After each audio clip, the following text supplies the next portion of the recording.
Is city life really all it's cracked up to be? Audience? Well, according to the Toronto Star, in the past 2 years, 220,000 more Canadians abandoned Ontario's capital than have arrived. Now, their reasons are similar to what's happening all over Canada. High cost of living, relentless construction, isolation, lack of green spaces. So, is this just the price you have to pay to live in a metropolitan hub? What do you guys think? Oh, I mean, I guess it is. I guess we're all paying it.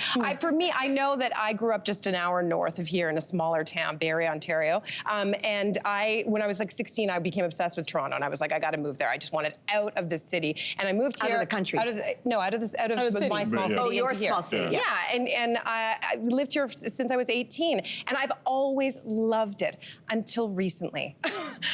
There's something that has just been a tipping point. It might have started a little bit in the pandemic. Then most recently, you guys heard Niall Horan from One Direction was in town. He was live streaming the fact that he had to walk to his own concert because he was going to be late because of the traffic. Tom Cruise has talked about the traffic. It's partially just the chaos that it feels like mismanaged organization that is leading me to that. But yet, I feel like New Yorkers don't care how rat-infested and crappy life, and they just kind of like brag about it anyway. So part of me resists. I don't want to crap all over Toronto. I think we should lean into it's dysfunctional and it's still wonderful in its own weird way.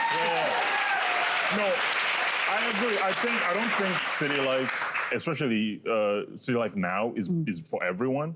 But I'm tired of people complaining about things that people come here for. One of the reasons people move to cities is to have more people around them, more opportunities, more things to do. And part of that means that everyone is coming from somewhere to move to the city. I don't like this idea of how like traffic in a major city is how cities work. Like there's traffic everywhere. Now, sometimes Toronto gets worse than other places, but trust me, most major cities have a traffic issue because most major cities were not built for the populations they have now. People move in before infrastructure can be built. That's how cities work. Like if you want to have access to the opera and theater and music and concerts and stuff, too bad you also have to sit in traffic for 2 hours. Yeah, that's kind of the deal. But if you live on a farm somewhere, you don't get to have the concerts. You don't get to have, One Direction, 20 minutes away from you. But you also never have to sit in traffic. And I think that's sort of the sacrifice you have to make. Yeah, I think the cost of living, I think the major issue a lot of people are having across North America is that the cost of living is too high. So you're looking at university educated people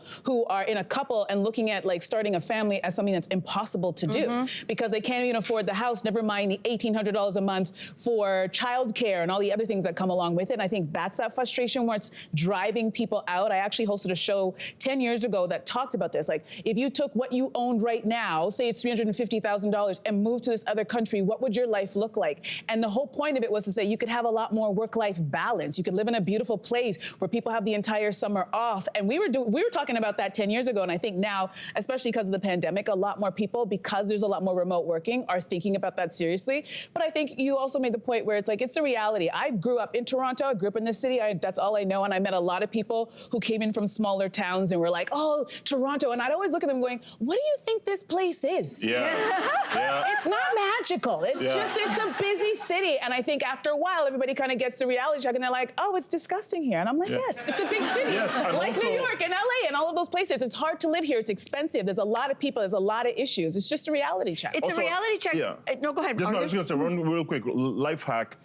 As an African immigrant, I inform people who are watching, who are listening, to save on childcare, bring your parents, grandparents, cousins, let them immigrate and live with you. Good life hack. Hey there, what did you think? Drop your comments below and join the conversation. And don't forget to like and subscribe so you can find more on everything from food and fashion to pop culture and current events. See you soon.